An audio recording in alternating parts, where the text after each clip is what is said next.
Here after a mostly dry Monday practice for the Panthers, rained right at the end with Julian Council from LockedOn Panthers. Julian, let's go back to Friday night. We saw work from Brice. Obviously didn't see him till the third preseason game last year. Let's go to Friday night's session. 2 drives, ended with a touchdown that really looked vintage Brice. Yeah, the 3-and-out on the first drive, unfortunate to start out that way, but you like to see them bounce back the way that they did. Found Tetairoa McMillan down the sideline, a nice fade route, great catch by him. Found him later on that drive, and that's kind of the connection I think a lot of fans in the team probably wanted to see from their 8th overall pick with Bryce Young, and then just kind of vintage Bama Brice that we saw there. The second half of the season Brice we saw last year, rolling out on the scramble drill, finding Jalen Coker in the back of the end zone. That's exactly what you wanted to see from that offense against the number 2s grade against the Cleveland Browns, but you saw some of the same things we saw last year from Brice, and for that offense to move the ball down the field, that's a positive. Yeah, so he went joint practice last week, then 2 series against Cleveland. Now he's going joint practice at Houston and 3 series against the Texans, supposedly. So what do you think of all the work Brice is getting in the preseason? Yeah, possibly 3 series, Dave said on Friday night, depending upon how things play out on Friday. If they have a long series and they score a touchdown to maybe go back out there and do the same thing, we're probably not going to see him for a 3rd series, and I would think that probably job well done if they do that, have 2 straight scoring drives. But I do think there's some benefit to him getting out there 3 times this season, or at least 3 times on Saturday, opposed to, of course, last year we only saw him for that 1 series, and trying to build upon what they did on that second drive on Friday night. So I like to see that. I think he would obviously, Dave can also like to see it, but always depends upon how things play out on Saturday. All right. Interesting conversation about the wide receiver room here on Monday. You talked about Jalen Coker scoring that touchdown. First couple of weeks, I think he was probably overshadowed by the Hunter Renfrow comeback story. Everybody had their eyes on Tetairoa McMillan, but he's had a really good week and a half, scored the touchdown, and Dave Canales had some interesting comments today when, I think a couple of weeks ago, bubble spot, fair question. It seems like he's on the roster. Yeah, and Dave was asked if Jalen Coker was going to make this team. He didn't say yes or no, but at this point in time, it's a foregone conclusion. I would have felt like going into camp anyways, Jalen Coker was likely going to be on the roster. There were questions about what he provides special teams-wise. Now, he's been on a couple of those teams, and Dave even did say on Friday after the game he was excited to review that film of Jalen getting those special teams reps. But, since Hunter Renfrow went out with that hamstring injury about a week and a half ago, Jalen Coker's probably been the best wide receiver out here, and I think prior to that, Hunter Renfrow probably had been the most impressive. And Dave did say the best guys are going to play. Now, the first 3 guys who go out there every single time have been Tetairoa McMillan, Adam Thielen, and Xavier Legette. I don't know if X is going to deal with any sort of repercussions. Didn't really see that out there today for what happened on Friday night, but Jalen Coker, arguably, if you're doing a power ranking, has been the best wide receiver over the last 10 days here in Carolina. So I don't see how he's not going to be on the field, aside from the politics of the NFL. You have 2 first-rounders, one from a year ago, one from 3 months ago, and then a guy in Thielen who's your vet who you just gave a raise to. So we'll see how it plays out. But, it's going to be tough to keep Jalen Coker off the field. And I'm kind of wondering, where does Hunter Renfrow fit in all of this? Well, on the fan depth chart, Jalen Coker seems to be number one. He's a fan favorite. Hunter Renfrow back at practice. Yeah, listen, he had a great couple of weeks, and it was a great story, but he hasn't been out there. How much do you think that's going to have an effect on his position? I think it's probably had an effect to the point where, Coker, I would think, would probably be, at worst, the number 4 guy on the roster right now. And then Hunter's also a returner, and he didn't get those reps in the game on Friday night. You still have guys like Trevor Etienne who's returning, David Moore gets a chance to return. Of course, Raheem Blackshear has been, the top return guy, so I will be interested to see how that plays out on Thursday down in Houston, even on Saturday in the actual game where he fits in. And he was repping mainly with the second offense like he was even before he had gone down with that injury.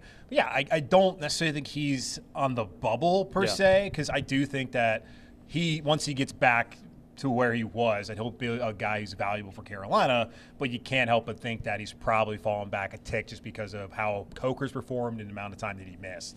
Jimmy Horn Jr., another guy a lot of fans are excited about, very toolsy, a lot of potential, 6th-round pick. He's really low on this depth chart. If you're at practice and you see the order of receivers, and Dave Canales today, when asked about him, he basically said he's really working at it. Yeah. So what did you take from those comments? And that's a tough guy to let go with all that potential in a 6th-round pick. Yeah, he's a 6th-round pick. So, understand, I know last year, they didn't have as many picks as they had this past season. They kept everybody. But typically, Michael Barrett, they traded away the 7th-rounder. But typically, if you get to day 3, unless you're in 5th round, you're probably going to be fighting for a roster spot. And I mean, that was always going to be the case for Jimmy Horn. And Dave Canales said even back in the spring during OTAs that when it comes to the wide receiver numbers, whether they keep 6 or they keep 7, special teams and the preseason games are going to matter. I don't think necessarily Horn had any really splash plays at all on Friday night. And then even in practice, yes, he has been lower on the depth chart. I don't know how much you can take out of the unofficial depth chart, but certainly he's not among the first guys called out there with the second team. It's usually been David Moore, Hunter Renfrow, Jalen Coker. He's not been in that top 6 on the depth chart. So he's going to have to impress, I think, in the return game and be able to take that job from a guy like Raheem Blackshear if he's going to make this roster at this point in time. Not to say that he couldn't still make the practice squad, which I think would be beneficial for him and Carolina. And I don't know how many teams across the league might be looking at him. And people have to understand, like, it's not just the 53. It's also the 16 other guys. So he may not make the initial team. Even if he does, could find his way on the practice squad. So, yeah, it's kind of an uphill battle, it feels like, for him right now. All right, and offensive line headline today. Yeah. One of the 2 really position battles in camp has now been decided. Yeah, Austin Corbett going to be the starting center. I don't think that's all that surprising. When you look at just like the financials, again, the politics of the NFL, when you pay a guy a kind of deal that where if he plays a lot, he can make potentially, I think, $8 million, and you give another guy about like a $2 million deal.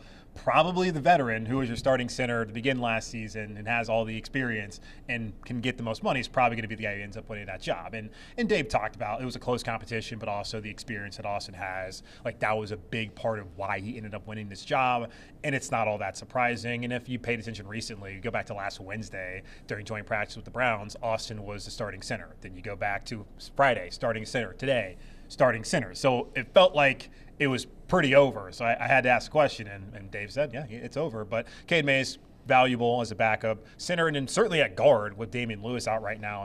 And we'll see how the health of Robert Hunt, who had an ankle issue, how that plays out moving forward. All right, yeah, the offensive line, any concerns there, with especially on some of the interior? That led to a sack on that first drive. Yeah, I think Damian Lewis is probably the most concerning one right now, as he's dealing with, I think, a strained shoulder, is what Dave said it was when we talked to him back on Friday, and he could be somebody that could be in jeopardy of not being ready to go come week 1 in Jacksonville. We'll see how that plays out, and filling in for him right now is Ja'Tyre Carter, who I think is more so getting an opportunity to show why he should be on the roster and what kind of depth he can provide.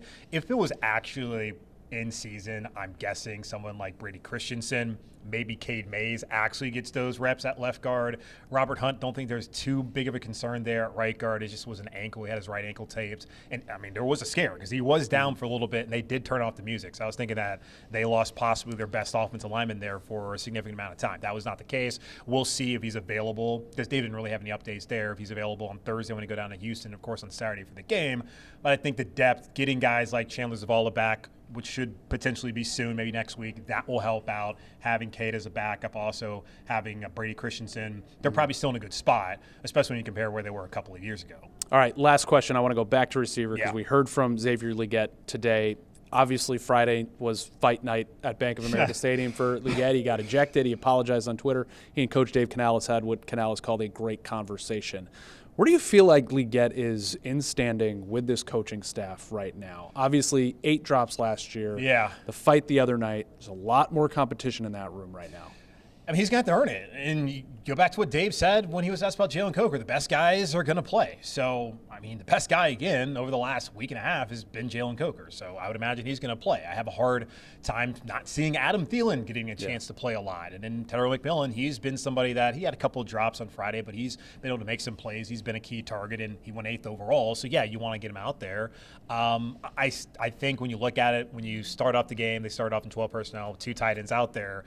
The 2 receivers were McMillan and Legette. So that kind of gave you a hint that maybe they like those guys in a blocking situation because they are bigger than Adam, but also maybe those are the top 2 guys in the team right now. I don't think his position has fallen off at all. I think he's going to be one of the top 3 guys. Big opportunity against guys like Derek Stingley Jr. and that secondary in Houston this weekend to show his value again to the roster and also kind of make up for what happened on Friday night with the whole 1-2, which is, I mean, crazy. Did not expect that out of him, but yeah, it happened. Part of it. It's preseason, so he'll pay the fine and we'll move on. He's boxing in his offseason work. He just needs to cut that off by training camp. Julian Council, Lockdown Panthers, find him there every single day.